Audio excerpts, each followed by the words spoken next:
প্রকৃত মুসলমান হলো ওই ব্যক্তি যার হাত ও জবান থেকে, যার জবান ও হাতের অনিষ্টতা থেকে অন্য মুসলমান নিরাপদ থাকে, এই ব্যক্তি হলো প্রকৃত মুসলমান।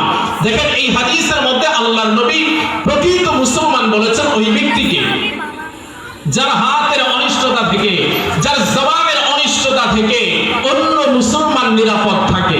তাহলে আমরা যদি প্রকৃত মুসলমান হতে চাই, আমাদের হাত দ্বারা কাউকে কষ্ট দেয়া যাবে না, আমাদের জবানের মাধ্যমে কাউকে কষ্ট দেয়া যাবে না।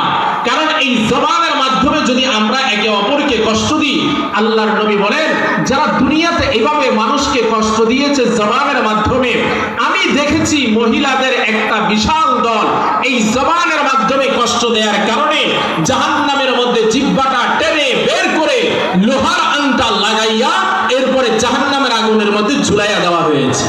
নাউজুবিল্লাহ। আল্লাহ আমাদেরকে হেফাজত করেন, আল্লাহ আমাদের জবানকে হেফাজত করার মতো তৌফিক দান করেন।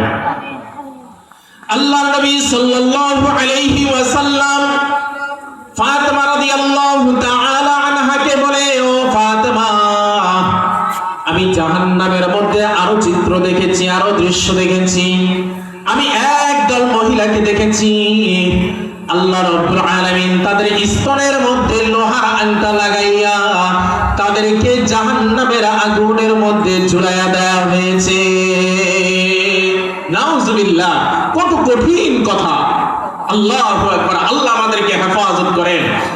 কিছু মহিলাদেরকে এমন দেখেছে যাদের স্তনের মধ্যে লোহার আংটা লাগাইয়া এরপরে জাহান্নামের আগুনের মধ্যে তাদেরকে ঝুলিয়ে রাখা হয়েছে। ফাতেমা রাদিয়াল্লাহু তাআলা আনহা জিজ্ঞাসা করলেন, ইয়া রাসূলুল্লাহ,